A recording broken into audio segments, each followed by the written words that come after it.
दुनिया के सबसे ऊंचे युद्ध क्षेत्र सियाचिन ग्लेशियर में भारतीय सैनिक तैनात रहते हैं। यहाँ भारतीय जवान -50 डिग्री तापमान में देश की रक्षा के लिए अपना फर्ज निभाते हैं। सियाचिन दुनिया के सबसे ऊंचे युद्ध स्थलों में से एक है। यहाँ पर तापमान 50 डिग्री सेल्सियस से नीचे तक चला जाता है। इसके बावजूद भारतीय सेना ऐसी जानलेवा ठंड में भी देश की सीमा की रक्षा करती है। क्या है यहाँ की खूबी और क्या है यहाँ के खतरे, आज हम इसी पे बात करेंगे। नमस्कार, मैं हूं कुलदीप द्विवेदी और आप देख रहे हैं वन इंडिया हिंदी। भारतीय सेना की महिला अधिकारी कैप्टन शिवा चौहान को दुनिया के सबसे ऊंचे युद्ध क्षेत्र में से एक सियाचिन में भारतीय सेना की फायर एंड फ्यूरी कॉर्प्स में कुमार पोस्ट पर तैनात किया गया है। कैप्टन शिवा पहली भारतीय महिला सैनिक हैं जिन्हें सियाचिन में तैनाती मिली है।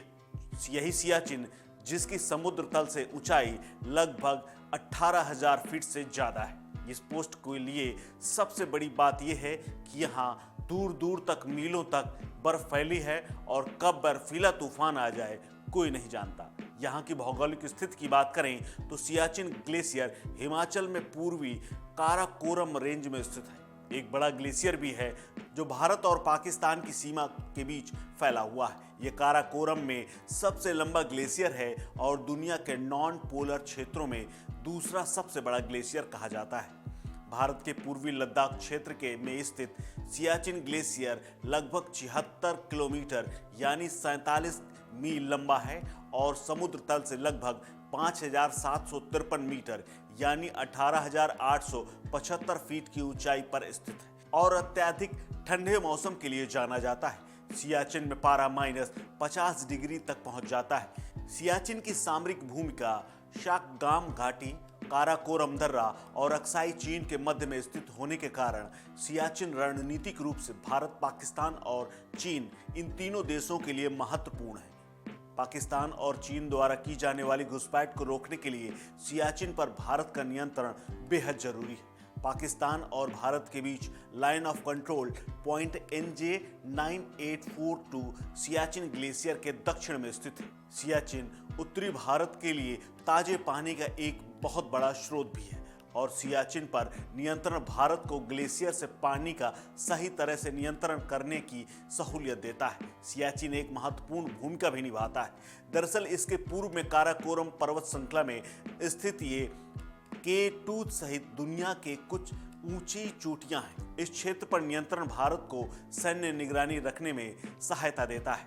सियाचिन में भारतीय सेना 1984 से है, जहां पर पाकिस्तान ने सियाचिन ग्लेशियर पर कब्जा करने का कभी प्रयास किया था, लेकिन भारतीय सेना ने पाकिस्तानी सैनिकों को मुंहतोड़ जवाब दिया और इस प्रकार सियाचिन का नियंत्रण फिर से अपने पास ले लिया। साल 1984 के बाद ये सियाचिन ग्लेशियर कई बार सैन्य गतिरोध भी हुआ, लेकिन अब भी दोनों देशों में सियाचिन में मजबूत सैन्य उपस्थिति बनाई रखी जाती है। साल 1984 के बाद से भारत और पाकिस्तान ने अपने कई जवान सियाचिन ग्लेशियर पर ड्यूटी के दौरान गंवाए। अब बात करते हैं सियाचिन के खतरों के बारे में, क्योंकि यहाँ माना जाता है कि भारतीय सेना या पाकिस्तान की सेना के जो जवान हैं उनके लिए ड्यूटी करना बेहद कठिन होता है, क्योंकि सियाचिन में बहुत ही ज़्यादा ठंड के कारण ड्यूटी करना सैनिकों के लिए एक चुनौती और अकल्पनीय अनुभव हो सकता है। सियाचिन में सर्दियों में पारा -50 डिग्री सेल्सियस तक पहुंच जाता है। यहाँ अक्सर भूमिस्खलन यानी एवलांच और हिमस्खलन होते रहते हैं। ऐसे में ये खतरा हमेशा मंडराता रहता है और कई बार ऐसी हालात हुए हैं जिसमें हमारे देश और पाकिस्तान के कई सैनिक शहीद हो चुके हैं। यहाँ पर पर्यावरण की भी एक बहुत बड़ी भूमिका है। सियाचिन में तैनात सैनिकों को एक तरफ जहाँ पाकिस्तानी सैनिकों से मोर्चा लेना पड़ता है, वहीं दूसरी तरफ मौसम से भी वो जूझ रहे होते हैं, क्योंकि दोनों देशों के बीच इस क्षेत्र पर नियंत्रण को लेकर लंबे समय से विवाद है। साल 2018 में सरकार ने बताया था कि पिछले 10 सालों में सियाचिन में भारतीय सेना ने 163 जवान खोए हैं। सियाचिन में बाहरी दुनिया के साथ संचार सीमित है और सैनिकों को सैटेलाइट फोन और लंबी दूरी के संचार के अन्य रूप पर निर्भर करना पड़ता है। एक मीडिया समूह को एक रिटायर्ड भारतीय जवान ने बताया था कि सियाचिन में खाने के अलावा सब कुछ फ्रोजन होता है, भले ही वो सूप हो या फिर जूस। उन्होंने ये भी बताया था कि साल 2016 में एक तस्वीर वायरल हुई थी जिसमें आर्मी के जवान जमे हुए सूप को गर्म करके पी रहे थे।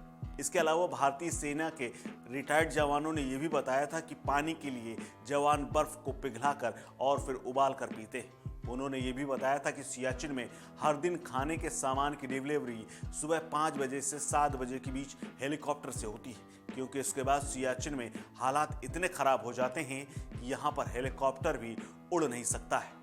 इसके साथ ही कई बार इन जवानों का हौसला बढ़ाने के लिए देश के प्रधानमंत्री सियाचिन बॉर्डर तक गए। 2014 में जब नरेंद्र मोदी पहली बार प्रधानमंत्री चुने गए थे, तब उन्होंने अपनी पहली दिवाली सियाचिन में ही मनाई थी और उसमें सेना के जवान शामिल हुए थे। इस दौरान प्रधानमंत्री नरेंद्र मोदी ने कहा था कि हम लोग देश के अंदर शांति के साथ इसलिए सोते हैं क्योंकि यहाँ पर जवान रात भर जागते हैं। इसके अलावा प्रधानमंत्री नरेंद्र मोदी से पहले तत्कालीन प्रधानमंत्री डॉक्टर मनमोहन सिंह ने भी सियाचिन का दौरा किया था और पहले प्रधानमंत्री थे जिन्होंने सियाचिन में कुछ समय भी बिताया था। इस खबर में फिलहाल इतना ही। अपडेट्स के लिए बने रहिए वन इंडिया हिंदी के साथ। नमस्कार।